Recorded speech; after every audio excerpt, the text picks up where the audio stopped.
Assalamualaikum warahmatullahi wabarakatuh. Selamat pagi anak-anak semua.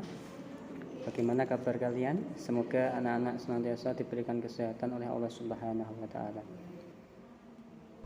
Untuk kesempatan hari ini, untuk pelajaran yang kedua tadi sudah IPA, sekarang kita lanjutkan yaitu muatan pelajaran bahasa Indonesia. Nah, anak-anak yang dari rumah bisa menyimak bukunya dengan cara membukanya halaman 3 bahasa Indonesia.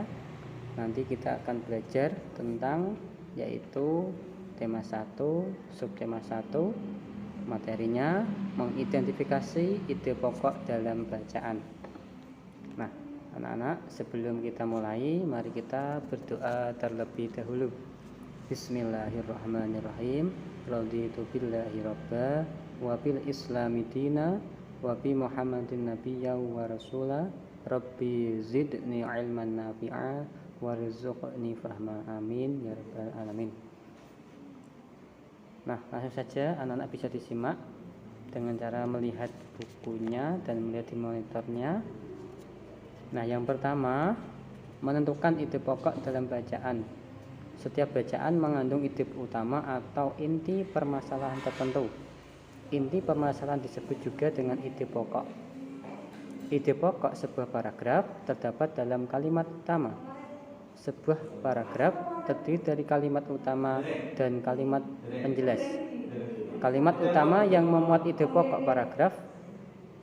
Kalimat utama bisa terdapat di awal paragraf, juga bisa terdapat di akhir paragraf. Kalimat utama akan diuraikan oleh kalimat lainnya yang dinamakan kalimat penjelas. Kalimat penjelas berfungsi menjelaskan kalimat utama agar lebih mudah dipahami oleh pembaca. Nah, itu pengertian dari ide pokok. Anak-anak bisa membacanya lebih lanjut di buku kalian masing-masing.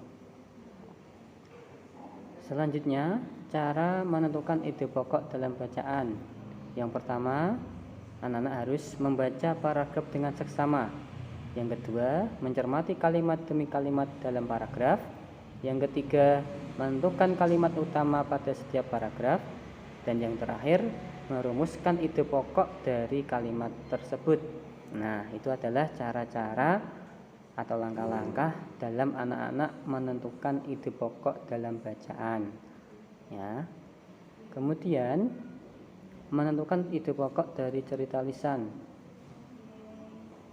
Menentukan ide pokok selain dari suatu bacaan yang tertulis juga dapat menentukan ide pokok dari bacaan lisan yang disampaikan orang lain. Ketika orang berbicara, anak-anak bisa menangkap ide pokoknya. Nah, yang dimaksud itu apa? Nah, caranya bagaimana, Pak? Caranya yang pertama, menyimak cerita yang diperdengarkan dengan seksama.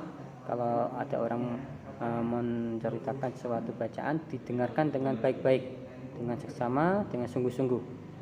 Menulis kalimat utama dari cerita yang diperdengarkan. Nah, ditulis kalimat utamanya apa saja.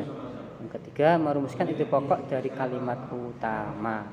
Itu adalah cara-cara supaya anak-anak dapat menemukan ide pokok dari bacaan lisan. Nah, menemukan ide pokok tiap paragraf. Membaca merupakan aktivitas untuk mendapatkan informasi. Informasi dapat diperoleh berdasarkan ide pokok. Ide pokok merupakan inti pembahasan dalam setiap paragraf. Ide pokok diperoleh dengan cara membaca dengan seksama. Saat membaca, berkonsentrasilah agar kalian dapat menemukan ide pokok dengan tepat. Ya, langkah-langkah dalam membuat paragraf berdasarkan ide pokok adalah: yang pertama, menemukan topiknya. Kemudian menemukan ide pokok dari paragraf itu. Yang ketiga, menemukan kalimat utama. Menemukan kalimat pengembang. Dan yang terakhir, mengembangkan kalimat dan ide pokok tersebut menjadi paragraf padu. Nah, baik anak-anak, sekian ya untuk bahasa Indonesia pembelajaran kali ini. Lebih pahamnya, lebih lanjutnya, anak bisa membacanya di buku kalian masing-masing. Ketika ada yang belum paham bisa ditanyakan ke Pak Endro. Terima kasih dari Pak Endro.